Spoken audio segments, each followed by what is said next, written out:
ఒకసారి వాళ్ళకు గన కనపడ్డాడు అని అంటే చంద్రబాబు నాయుడు గారు సెక్యూరిటీ లేకోకుండా రాళ్లతో కొట్టినా కూడా ఆశ్చర్యపోనక్కర్లేదు. ఇవాళ ఇంతటి దారుణమైన పరిస్థితులు జరుగుతూ ఉంది. ఇవాళ నేను ఒకటి చెప్తా ఉన్నా, ఈ మధ్యకాలంలో చంద్రబాబు నాయుడు గారు ఇక్కడికి వస్తారు, ఆ హంద్రీనీవా ప్రాజెక్టు దగ్గరికి వెళ్తాడు. వెళ్ళి ఆ హంద్రీనీవా ప్రాజెక్టు తానే కట్టినట్టుగా, ఆ హంద్రీనీవా ప్రాజెక్టుకు తానే నీళ్ళు ఇచ్చేస్తున్నట్టుగా పోజులు కొడతాడు. ఇదే హంద్రీనీవా ప్రాజెక్టుకు 9 సంవత్సరాలు చంద్రబాబు నాయుడు గారు ముఖ్యమంత్రిగా ఉన్నప్పుడు ఇదే హంద్రీనీవా ప్రాజెక్టుకు ఆయన 9 సంవత్సరాలలో కేటాయింపులు చేసింది ఎంత అంటే ముష్టి వేసినట్టు 13 కోట్లు కేటాయింపులు చేశాడు. అంటే 9 ఏళ్లలో 13 కోట్లు అంటే సంవత్సరానికి 1.5 కోటి కూడా లేదు. జీతాలకు భత్యాలకు కూడా సరిపోని పరిస్థితి. కానీ ఆ తర్వాత ఆ దివంగత నేత ప్రీతమ నాయకుడు రాజశేఖర రెడ్డి గారు ముఖ్యమంత్రి అయ్యారు. అదే హంద్రీనీవా ప్రాజెక్టు ఆ దివంగత నేత ఆ తర్వాత ప్రభుత్వాలు ఇవాళకి 5,800 కోట్ల రూపాయలు ఖర్చు చేశారు. మిగిలింది కేవలం మరో 1,100 కోట్ల రూపాయలు కేటాయింపులు చేస్తే హంద్రీనీవా ప్రాజెక్టు ద్వారా 3.5 లక్షల ఎకరాలకు సాగునీరు ఇవ్వచ్చు మన జిల్లాలో. అది చంద్రబాబు నాయుడు గారికి తెలుసు. అయినా ఆ 1,100 కోట్లలో చంద్రబాబు నాయుడు గారు కేటాయింపులు చేసింది ఎంత అంటే కేవలం 200 కోట్లు. ఆశ్చర్యం ఎక్కడ అనిపిస్తుంది అని అంటే చంద్రబాబు నాయుడు గారు వస్తారు, వచ్చి హంద్రీనీవా నేనే కట్టాను, హంద్రీనీవాకు నేనే నీళ్ళు ఇచ్చాను, రైతులందరూ నాకు శాల్వా కప్పారు అని పోజులు కొడతాడు. అయ్యా చంద్రబాబు నాయుడు గారు, రైతులందరూ బాగున్నారు అని అంటే బాగున్నారు, రైతులందరూ హంద్రీనీవా ప్రాజెక్టు జరిగింది కాబట్టి సంతోషంగా ఉండారు, బాగుంది. కానీ ఎవరి టైంలో జరిగిందయ్యా అది?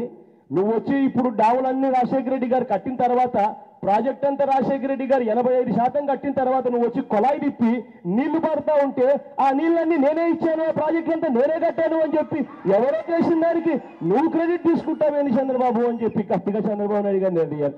ఇంకా దారుణమైన విషయం ఏంటంటే, నేను మొన్న హంద్రీనీవా ప్రాజెక్టుకు మల్లాల దగ్గరికి వెళ్ళా. అదే హంద్రీనీవా మల్లాల అక్కడి నుంచి స్టార్ట్ అవుతుంది. మల్లాలకి వెళ్ళినప్పుడు నేను అడిగా, మొత్తం 12 పంపులు కనపడ్డాయి. 12 పంపుల్లో ఎన్ని పంపులు పనిచేస్తా ఉన్నాయని అడిగాను నేను ఇంజనీర్లను. 4 పంపులు పనిచేస్తున్నాయి సార్ అన్న. నేను అడిగా, మరి మిగిలిన 8 పంపులు ఎందుకు పనిచేయడం లేదయ్యా, ఏమైనా తిని పడుకున్నాయా అని చెప్పి నేను అడిగా. అంటే వాళ్ళు అన్నారు, సార్ ఆ మిగిలిన 8 పంపులు కూడా పనిచేయడం మొదలు పెడితే పక్కనే 23వ number package sir, contractor CM Ramesh అని చంద్రబాబు నాయుడు గారికి చెందిన పార్టీ ఎంపీ సార్, నీళ్లు ఒక్కసారి వదిలినారు అని అంటే కదా ఆ కెనాల్ మొత్తం బ్రీచ్ అయిపోతుంది సార్ అని చెప్పి చెప్తారు. ఆ 4 పంపులు ఆపరేట్ చేయడానికి ఏకంగా కరెంటు బిల్లు 272 కోట్ల రూపాయలు వచ్చింది అన్నారు. వాళ్ళు ఆ మాట అంటూ ఉన్నప్పుడు చంద్రబాబు నాయుడు గారు బడ్జెట్లో కేటాయింపులు హంద్రీనీవాకు చేసింది ఎంత తెలుసా? 212 కోట్లు.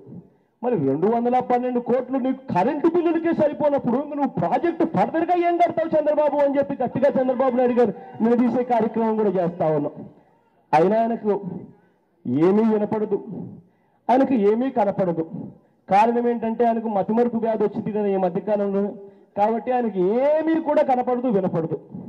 ఇవాళ నేను ఒక్కటి చెప్తా ఉన్నా, ఇవాళ నేను ఎక్కువసేపు మాట్లాడడం కన్నా మీకే మైక్ ఇస్తా. డ్వాక్రా అక్క చెల్లెములు ఎవరైనా మాట్లాడాలనుకుంటే రండి, మాట్లాడండి. రైతన్నలకు మైక్ ఇస్తా.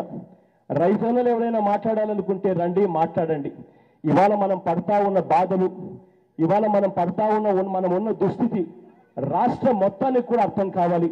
చంద్రబాబు నాయుడు గారికి మళ్ళీ ఎన్నికలప్పుడు తాను ఏ హామీలైతే ఇచ్చాడో ఆ హామీలు చంద్రబాబు నాయుడు గారికి మళ్ళీ గుర్తుకు రావాలి.